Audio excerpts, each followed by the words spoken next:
It's such a pleasure to see all of you here this morning. And every one of you has a name, an individual name. And the beginning of this portion, this week, talks about names. If you turn in your Chumashim, if you choose to, the second word of the parasha is Shmot.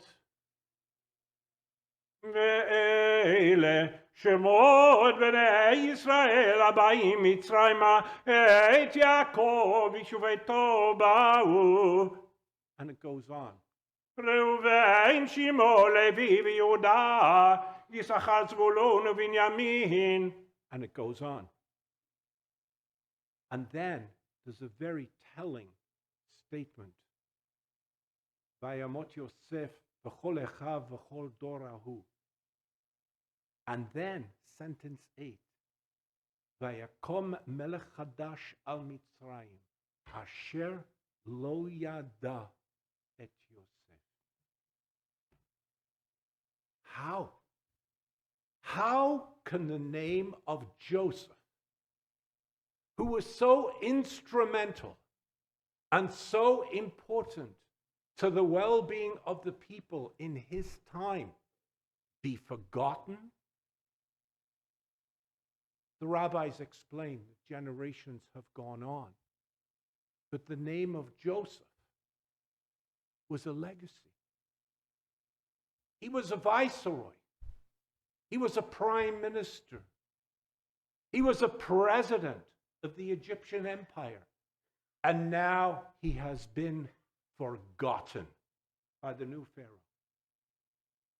This is the same Joseph that had virtually saved the people by his organization of storehouses during the 7 years of abundance, so that the population could eat and survive during the years of attrition and famine following the bountiful years, as he, Joseph, had predicted in his dream. Joseph had come from a terrible beginning in life to reach the apex, the acme, the ultimate of success, joined together at the end of the last book that we read by a great reconciliation with his family. So what this sentence tells us is probably the worst case scenario that could befall any human being. His name was forgotten. Every one of us is vulnerable, and our time on this earth is beyond precious. Nobody knows when our time will come, but every one of us in our hearts would surely like to feel that we will be remembered for a good name as a blessing for those that we will all eventually leave behind. All of us know that we come into this world with nothing, and we leave this world with nothing except our names. And every one of us would like to think that we are a Shem Tov by our families, by our friends, and by our community.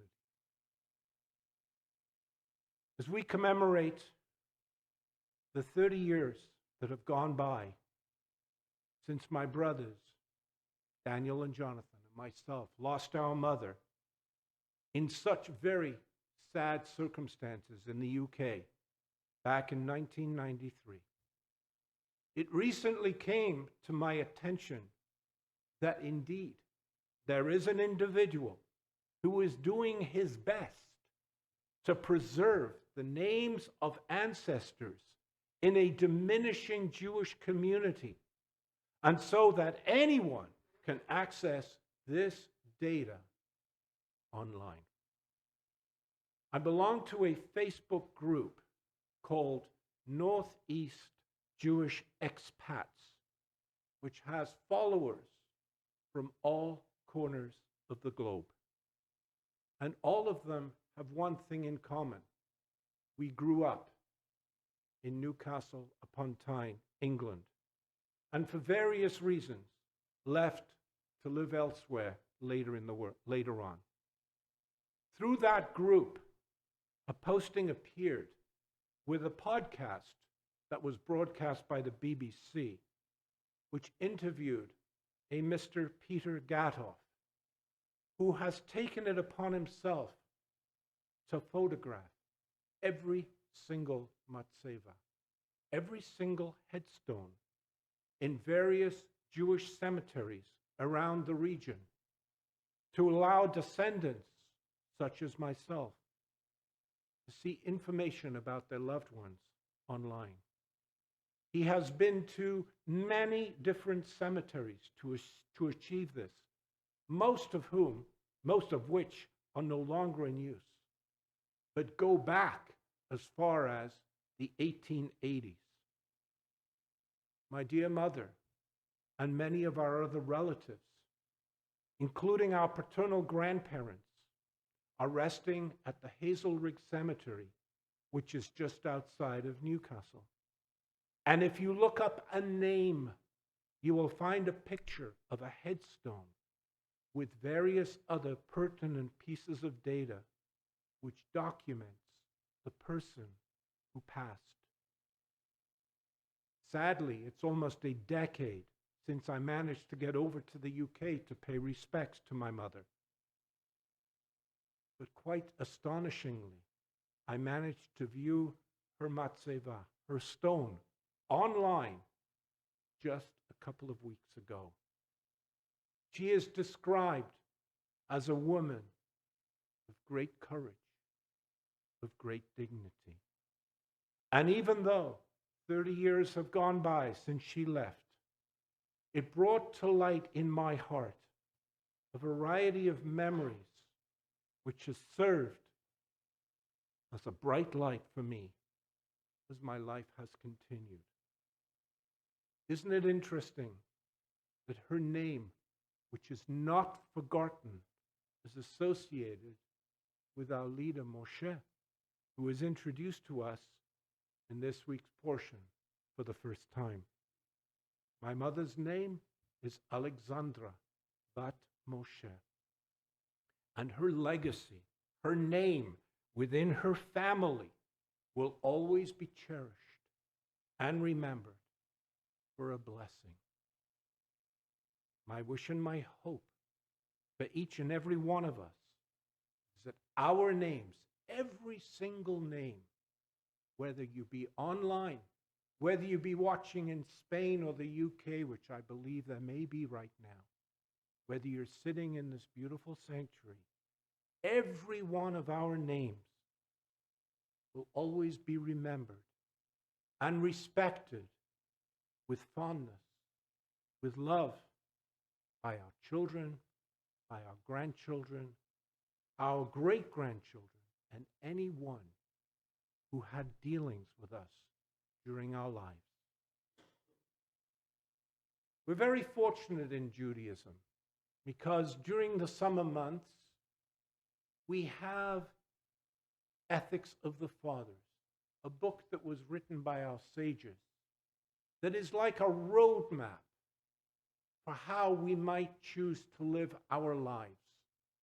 We study this on Saturday afternoons when Shabbos goes out very, very late. And in Pirkei Avot, we read about a sage in chapter 4, verse 17. His name was Shimon, and he said, Shlosha ktarim hem, keta Torah v'keta kahuna v'keta malchut, keta shem tov olah al gabehen. There are 3 crowns. The crown of Torah, the crown of priesthood, and the crown of royalty. The crown of a good name. It's the greatest of them all. This expression is actually inscribed on my mother's matzeva and will never, ever be forgotten as long as there are breath or two in my being. Shabbat Shalom, and may you all be blessed with a Shem Tov.